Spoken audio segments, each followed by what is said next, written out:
Welcome to Set the Record. I'm Malcolm Anthony, all the way from Houston, Texas. We got Cody. What it do from the 713, baby? Yo, editor-in-chief right there. Subscribe to the show wherever you're watching on YouTube or listening on Spotify or Apple Podcasts. Of course, give us 5 stars, okay? We out here working for them. Trust us, we out here. Look, follow us on Instagram, TikTok, and Twitter at Set the Record Pod. Like the Facebook page, Set the Record Pod. Look, I got a stiff neck. Cody's out here getting away at the numbers, and I'm telling you, we have a great show planned for you today. This is the NBA playoffs. This is the NBA finals. This is amazing. We have 2 teams, completely different coasts almost, and it's a special. But first, we're going to talk about how we got to this place, and the Celtics almost pulled off the impossible. 3-3 is where we ended up, and in a game 7 that didn't end well in Boston. What'd you see, man? What'd you think about the way that ended? Man, just when we thought it was over, Boston said, "Let's make it interesting." Yeah, I was let's get the numbers up a little bit, man. Hey, it was crazy because we were here talking. We were saying, bro, there is absolutely no way. They gave us a scare for sure. They gave us a scare, but Miami able to pull it away. Yeah, thanks to some late series heroics, right? Yeah, I think what I saw in the right, you saw obviously the first 3 games, you witnessed Miami in full destruction of the Boston Celtics, and then game 4, like I said, I felt like Miami was completely off in that game. Everything the Celtics did was going to be right, and the Heat did nothing to combat that in game 4. And in game 5, I felt fairly similar. It was like a weird game. I don't know. I guess game 5 might have been the Celtics' best win of the series, whereas game 6 was lucky as shit. You know what I mean? Game 6 was very lucky. Derek White, right place, right time. But I think that's the thing that Boston works on, because when you're watching it back, Marcus Smart takes a shot, and you see Jason. Right, he always has to take a shot. Why is he always taking a shot? But you see from both sides, it's Derek White and Jason Tatum. So it's like they prepare for those moments where like they need a last second tip in. Yeah, I guess it was just bad ball security by Miami to let Derek White get in there. Yeah, it was at the end of the day. I mean, it's pretty lucky that they had enough time to get all that in. The fact that Marcus's shot swirled around and just happened to land in the right spot for Derek to just. You saw You saw the pictures on Twitter popping up of the 3 seconds, popping the 2.1, popping. Yeah, you saw everybody was blowing up like all of it, man. Miami couldn't catch a break. Yeah, could not catch a break. Yeah, man. I mean, very lucky. I thought, I'm gonna be honest with you, the second Boston pulled away with game 6, I thought it was over. I thought, well, that's it. GG's Boston in 7. Yeah, because I couldn't see Miami going in and taking one from Boston in game 7. Another game 7, yeah. Not only just that, but like to me, what they did in this series, beating Boston 3 out of 4 games in Boston. That's crazy. That's so unprecedented, and for a Boston team to have a losing record again in the playoffs 2 seasons in a row, like I think that's terrible for a Boston team. That should be your bread and butter to be winning those home games. Exactly, especially with their home crowd. They don't let them lose, and Miami came in and they did it. Yeah. No, it's impressive too. It really was. It was nice to see. You got to see really all players involved except Bam Adebayo. I felt like he was much of a no-show in this game, but everybody else really got involved. Jimmy Butler, Duncan Robinson, obviously, and of course, someone I know you've got some special words for, Mr. Caleb Martin. Caleb Martin, bro, he went crazy. You know, it's crazy to think about that. He was cut by the Hornets. Yeah, right. And picked up on a 2-way deal. G League 2-way deal. Yeah. And next thing you know, he was almost the Eastern Conference Finals MVP, arguably the MVP. Arguably. Yeah, and I think I'm glad you brought that up. I think the reason he doesn't get the award is because the attention that Jimmy pulls generally, play to play, Honestly, I really think he outperformed Jimmy this series in particular, these 7 games. Obviously, for the playoff run, Jimmy might be the playoff MVP besides Nikola Jokic on the other side. But in this particular series, I think Martin had the edge. We're looking at 24-7-6 for Butler on the series and 19-6-2 for Martin, even though Martin, I think, had a little less minutes played. Right. And less, he had the ball in his hands less. So, when you weigh those in, it goes either way on who had the better series. But I feel like also the other... Well, look at their field goal percentages as well. That's another huge one. Caleb Martin shot outstanding in this series. 60% for Caleb Martin from the field, 49 almost percent from 3, whereas Jimmy Butler was 420, 34. Yeah, you see what I mean? He was shooting just spectacular. Even in some of the shots in Game 7, man, he had the turnaround under the basket where he'd fade Crazy. away. I was like, what is Caleb? Where did he get these shots? He turned into 2K Martin, man. I was like, what is going on here? And, I think for me that I think I'd give Jimmy the MVP edge on the series was that he performed better. Like the games that they won is when he had the better game, right? So it was really Jimmy has a bad game, we lose. Jimmy has a good game, we win. Yeah. And for me, it's like when it's that dependent on one player's performance, then I think that's deserving more of the MVP because if he's not showing up, you're not winning. Yeah, I understood. I mean, I do because, like I said, Jimmy does draw more, defense and attention for sure. But I just felt like the shooting, the numbers were outstanding, and you like to root for a guy like that, man. And I like I said, I just wanted to see him win, Martin, to get that, but. I'm glad either way he pulled this off. I didn't want to see the Boston Celtics get number 18 before the Lakers, man. I can't have that. I can't have that. But I did want to see them battle it out for 18. I'd be lying if I didn't say that. Fan over here. Well, I had to at least bring them up. I wanted to at least. Fair enough. Wanted to at least see it. So, but now either way, we don't have that. We have a series that's going to be special. So before we get there, the Celtics lost, okay? They were down 0-3, right? They came back, tied the series back up. And Jaylen Brown had 8 turnovers after Tatum obviously rolls his ankle early in the game. So you got Brown, who's trying to take obviously a more leadership role in the game, make more plays, and he failed to do so and took ownership of that at the end of the game, which super prideful. I love that. I love seeing when a lot of people do that nowadays.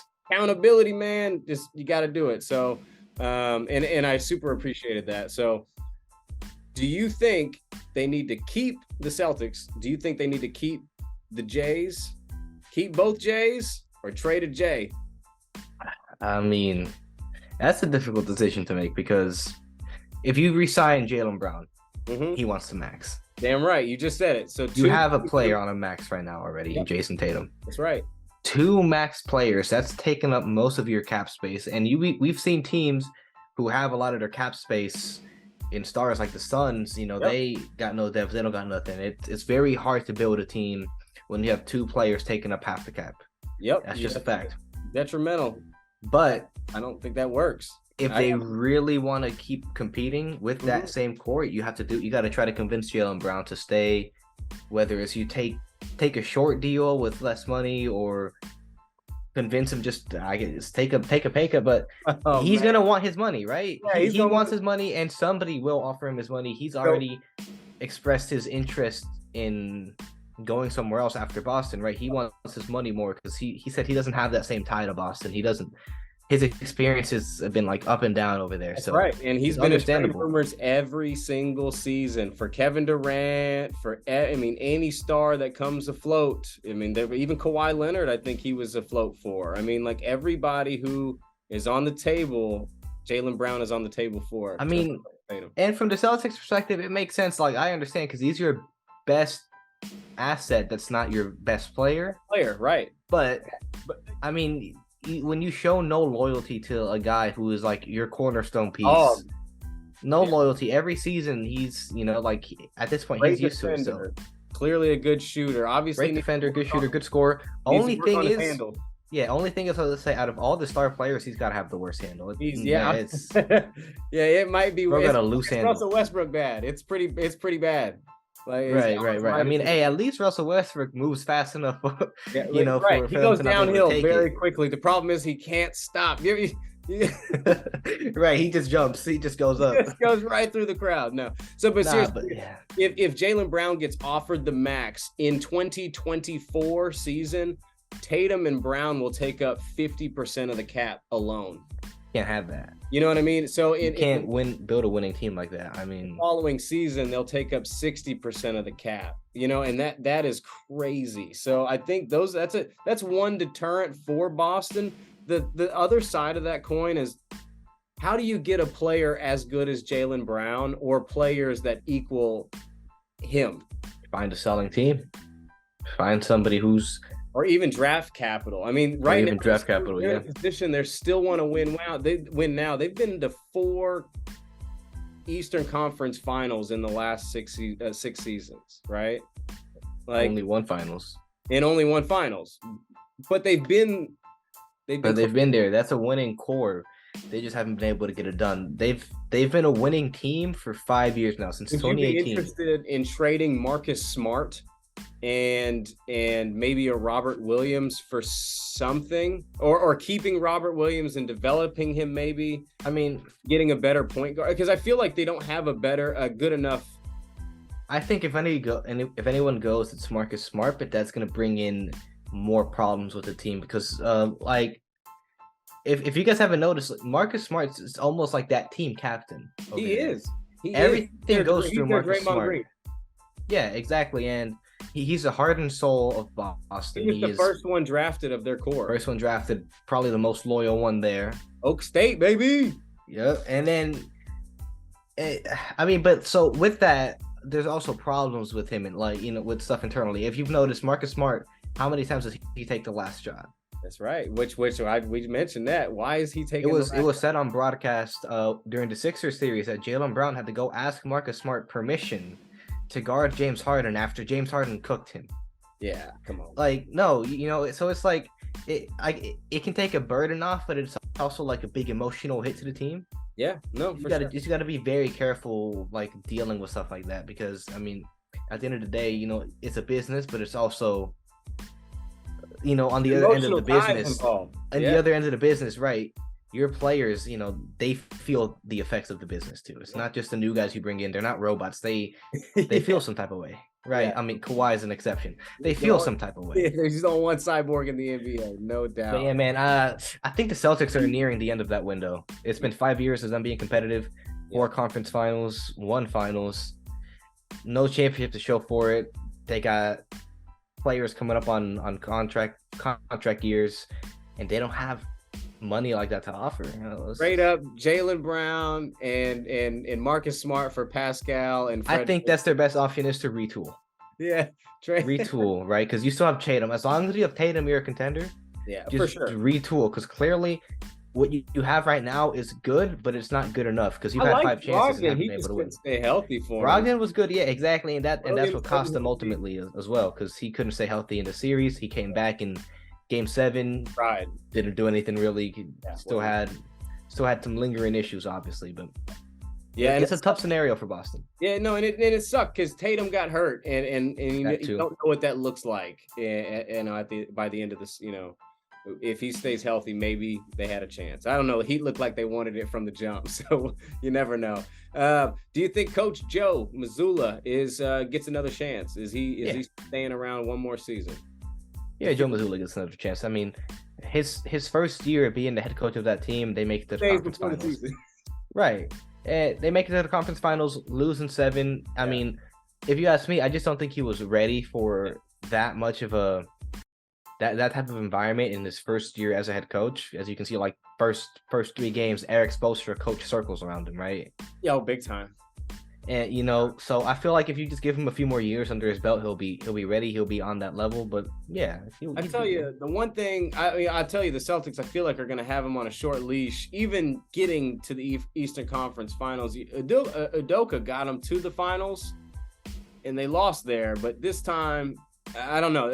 I feel like he'll have a shorter leash if they don't start well in the beginning of next season. At least to the All-Star break, he might get let go if they're not top 4. I feel like they have to. The Celtics organization has some urgency right now. So yeah, with what they have, they're nearing the end of the window. It's like we need now. I mean, there's still some good coaches on the market, right? So absolutely. Yeah. So we'll get to that later, though. Yeah, that is for sure. Do you think the Miami Heat?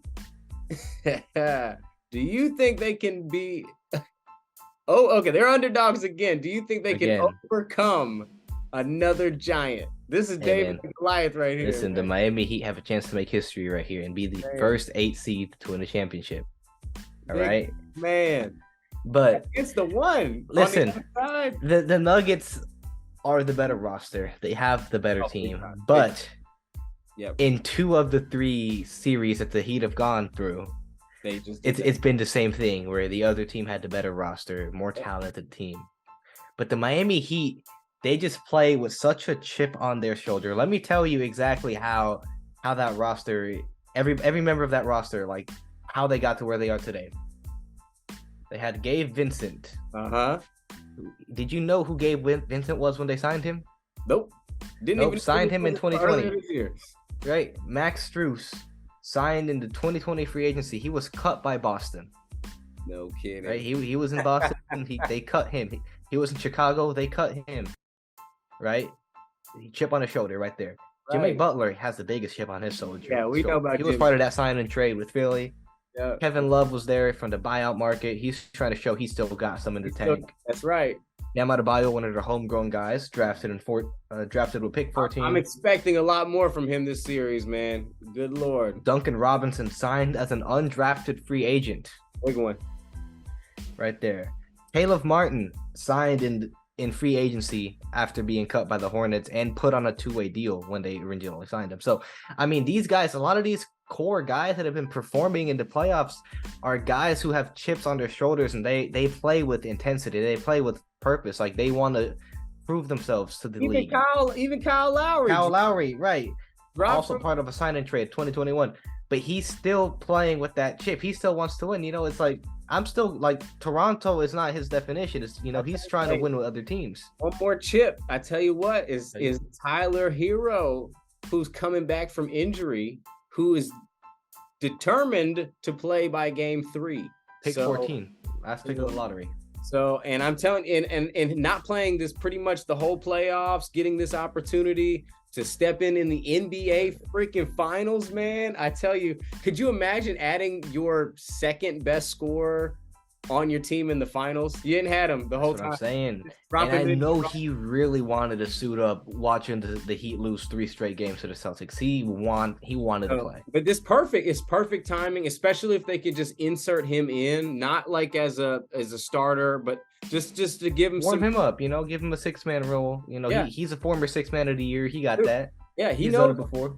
Ooh, I tell you, watch out. So man. I'm saying, so I think Denver has a better, more talented roster, but I think Miami just has that chip, and I think that's what's going to give him the edge in 6 games. Let's see. Okay. Wow. He said, didn't even give me time to ask the question. So I was going to say Denver had won the season series. They won it, swept them 2-0, and they did it pretty easily, honestly. In one of the games, I think they didn't have, oh gosh, give me just a second. I'll pull up the series. In one of the games, nobody played, and they still dominated.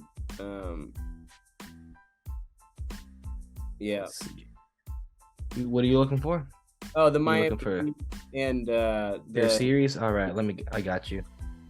Heat versus Nuggets. If you just pull it up right here. All right, so they played twice. Oh no, it's gonna give me the series. Oh no, it's gonna give me this playoff series. Yeah, right. Yeah, right now, exactly. Right. Oh, I see. They're selling regular season 2023. They played their most recent game. Denver won 112-108. if that's the one that you're looking for. 112, 108. February 13th. Michael Porter Jr., 17 points, 27 for Jokic. Yeah, but you didn't have any no point guard, no Murray. No, that's true. Yep, I don't see. Someone else is missing. Contavious Caldwell Pope and Bruce Brown. Bruce Brown's been playing great in the playoffs. He's been killing it in the playoffs. Amazing. Yeah. No, seriously, keys to victory right now for Denver is obviously Murray's got to keep going. He's got to do what he did versus the Lakers. And really the auxiliary parts like Michael Porter Jr., KCP. Gotta keep it going. Aaron Gordon's gonna have his hands full defending. Aaron Gordon, I don't even need him to score. He's gonna defend exactly. Yeah, he's gonna be right there. Jokic on Jimmy Butler, giving him trouble. Yeah, Jokic will be Jokic, and look. This is a series where we really need Bam Adebayo to step up. You know, he hasn't been. He's been shaky in the playoffs. He had a good game here, had a bad game there. He needs to really lock in against a center like Jokic. Man, put some bricks in his backside because man, he got his hand full. And Jokic don't like people in his face. Seriously, he's not a fan of that. He don't like people bothering him like that. So I think that's something to watch. He's not a great defender either. So I think if they can put him in certain situations, they can maybe get him into foul trouble. I think that's what the Heat's game is going to be in the series. Try to get him into foul trouble. And work the ball through Murray as much as you can, because he can take bad shots, but he's also a bad shot maker, and we've seen that. You know all about that. He killed that. He did that against the Lakers. I know that all too well, and good for him. And I want to see him do it again. Oh, please do it again. Oh God, it would vindicate my just disdain for the Nuggets right now. It would make me feel better that they won the whole thing, that they did that to the Lakers, because I just feel like still. So you've gone on record and you said that you believe whoever comes out of the West is going to win the championship. Do you still believe that coming into the series? No. Oh. And I said how that the tables have turned. Yeah, and you thought turntables for sure, and I hate it because it's what I saw in Miami, man. What I watched those guys, seriously, they play so hard, and I'm not sure an obstacle in front of them is going to be anything in front of them is going to stop them. I feel like what you've seen them overcome so far, even on the Eastern Conference side, has been special. And I'm not sure that Denver's faced any competition slight like them, if that makes any sense. No one who plays with that same intensity. Nobody's played like that. I mean, yeah. Denver's got to play 3 teams that were in the play-in. That's true. I look at Timberwolves, Warriors. No, not Warriors. I'm sorry, Lakers. And then who was your second round? Well, it was the Suns. They played the Suns. The Suns. The Suns wasn't the Suns was the only good team that they like. But they took care of them in short order too. The Suns had their own internal problems. Not as easy as they did my squad, but needless to say, no, I have to go with the Heat, and I feel like it'll be in 6 or 7 games. I think 7. Okay. But it's hard for me to pick Denver. I mean, hey, these are 2 teams that have been doubted the entire playoffs too. Yeah, and I'm one of. So it's like they're both underdogs going into the series. It's just Miami's the bigger underdog, and I'm just gonna have to take the bigger underdog. I'm picking Miami because I feel like their road here was more difficult. I mean, other than the Knicks series, that was a little easy on them, but.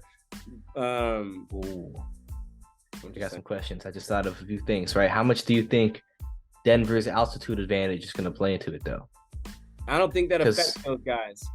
I feel like... and they've said, I've heard this on Paul George's podcast with Jalen Green, they said it affects you for the first 5 minutes and then you're good.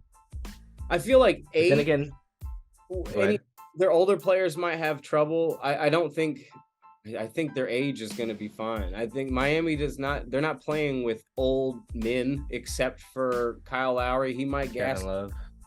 Kevin Love's not going to play heavy minutes, so I don't think that's going to be a big deal. And Jimmy Butler's just not going to gas. Jimmy Butler. Yeah, he just does that. Gimme Denver also has the rest advantage, right? While that series went 7. rest or rest. You never know. I mean, you never know. I mean, with a player like Jokic, his game is so hard I tell you, to rust up. in tomorrow's game will tell me a lot. If Miami comes Okay. and punches Denver in the mouth and wins game 1, Miami wins this series in 6. I think Okay. if that's going to tell me a lot how they play tomorrow.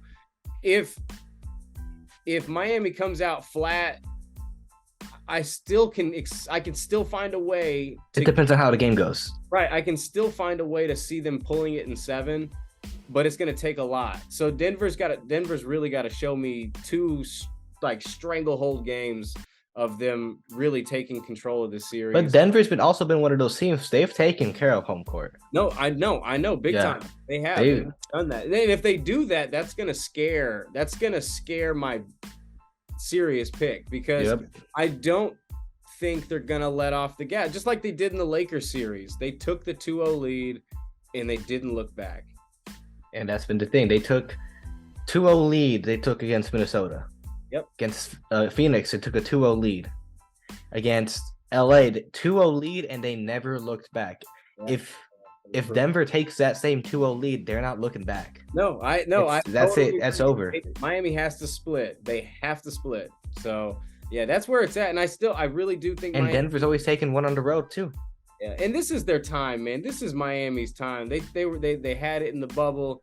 Jimmy said he was going to get this team over the hump. You got to believe in a guy like that, and that's what I mean. Like, it's hard for me to not pick him. I tell you, if I have to buy a Jokic jersey by the end of this, so be it. But I will also have a Jimmy Butler jersey also, because of what he's done. He's impressed the shit out of me, and I like watching good basketball, man. And even if I didn't He's your type of basketball player. any time of that Lakers series with the Nuggets dominating, I still got to see the Nuggets playing good basketball. so I whether I liked it or not, I still saw it. That's enough to, it's enough for one season. Yeah, so yeah, no, I do believe we've got a hell of a series on our hands. And I tell you, the odds makers have Denver winning it in 5, most winning in 5, some in 6. The odds makers have had Miami lose in every series. Yeah, no, it's true. This is one of those, I don't trust the odds makers, man. I ain't betting on this series. That's all. I wouldn't bet on this one either. But I tell you, in game 1, the Nuggets are a 9-point favorite at home. 9-point favorite at home. If that doesn't tell you that they are serious dogs in this, because the Celtics, even in their game 7 loss, were 7.5-point favorites to start the game. I mean, no one believed in Miami, even in a game even when they were up 3-0 they were on the still series. ESPN's official like percentage thing to win the series, Boston still had advantage. What was it, like 70-30? I don't know what it was. 70, like 69% or something. Yeah, it's like, bro, they're down 3 games. Do you not understand? Yeah, I think it's a computer that does it, but like, yeah, I it don't is. care. But like, even the odds makers, like I said, the betting odds had the Celtics winning every single one of those games, and I don't know. You just can't account for heart. That's all. That's true. Can't account for heart, and I think that's what we'll get here in this series. Tons of heart on both sides. I really, can't wait. NBA Finals, man, it's gonna be great. It's gonna be great. But did you think? Okay, I did have this question before. The NBA's best player, that title is up for grabs, right? I think we mentioned it earlier in the playoffs because there was Giannis was around, Embiid was around, guys Jokic obviously still around, Tatum. We had available Kevin Durant, Booker. We had all these guys available, AD. I mean, all these guys still available to take the best player in the world mantle. And all that's left is Nikola Jokic. Yep. I agree. He's playing the best in the playoffs so far. Best in the playoffs. Obviously, close second is Jimmy Butler, obviously. Jimmy are obviously East and West and had their own tale of issues on their way. Issues, but more or less things to overcome. And now we're, like I said, I'm asking, is is Jokic the best player in the world if he wins this? As of right now, hey, a few years ago, Giannis himself said the best player in the world is the one who wins it all, right? Yeah. We just gonna have to see. That's my thing. There's a little validity to that. I'm not sure anyone thought Steph was the best player in the world last year because he just won the championship. Just saying, I don't think anybody thought that. However, his team was, and I still thought Giannis was the best player up until, like I said, this year. I feel like that title was up for grabs, and I feel like it was a 3-man race for that title. And now we have a definitive answer. Yeah, Embiid, Jokic, and then Giannis were on that super track to winning the MVP this season, and now one of those guys remains. And to me, if he pulls this off, even if he loses and has a triple-double, like a 30-point triple-double, this Jokic still might be the best player in the world. Is that fair? That's fair. I can see it. I of all people. If Malcolm says it, if Malcolm is advocating for Jokic, something's up there. You know, there's something behind it. Yeah, I have to admit it, man. Like I said, it's special to watch. It is. Like I said, he can't jump over a curb. He can't run like faster than nothing, like a snail. But the man has got game. His no-look passes, his hook shots, man, he's got game. So I just had to bring that up. Is Jokic the best player in the world? And damn it, he might be.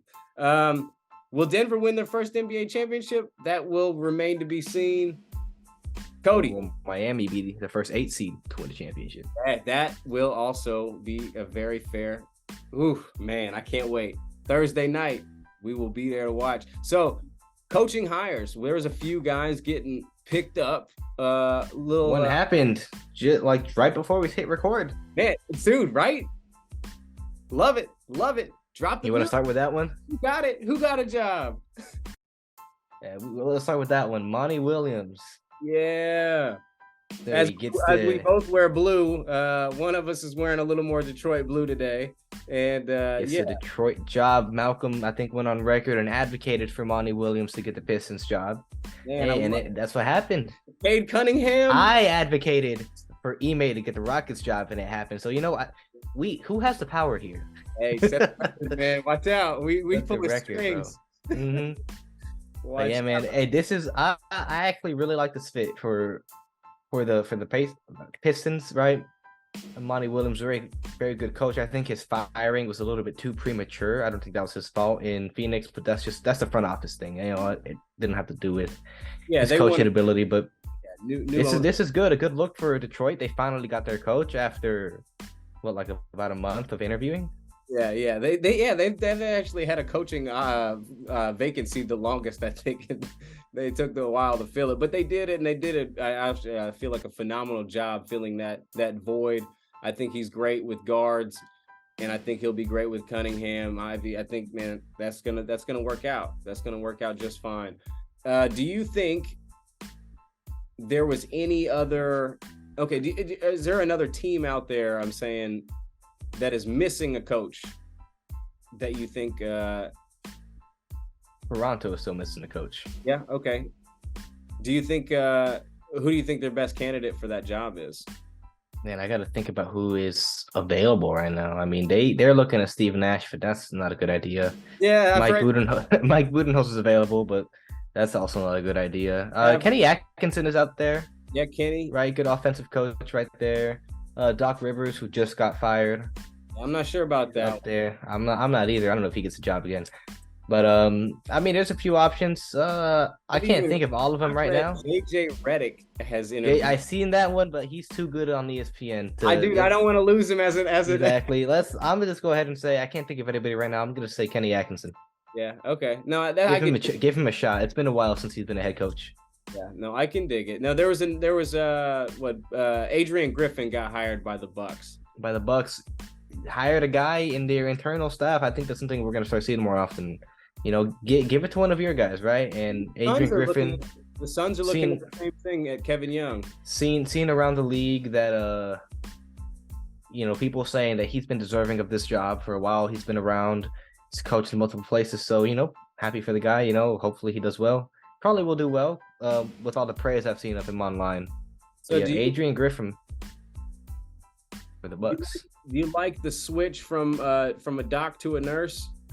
That's a good one. That is a good one. Yeah, that's I mean that's good for Philly. You know, I saw somebody twist this. And They got the guy who was a G League coach in Houston when Harden was there, and people were saying that they did that to get him back. Well, Daryl Morey and him got ties, so there is Daryl Morey. Yep. I think it's a good thing. I think his time was just up with Toronto. Like he's not a bad coach. At the end of the day, I think the Toronto roster just progressively got worse throughout the years. Yeah, it dwindled away. You're losing Kawhi. You know, exactly. You lost Kawhi, so nothing on Nick Nurse. I think he did very good. Good hire. I like the hire. Okay, very cool, man. Man, I think we killed another damn good show and set the record, man. This was another great one. I am Malcolm Anthony. This is Cody. Thanks for watching. Thanks for listening. And subscribe to the show wherever you listen. Meditate, make it go away.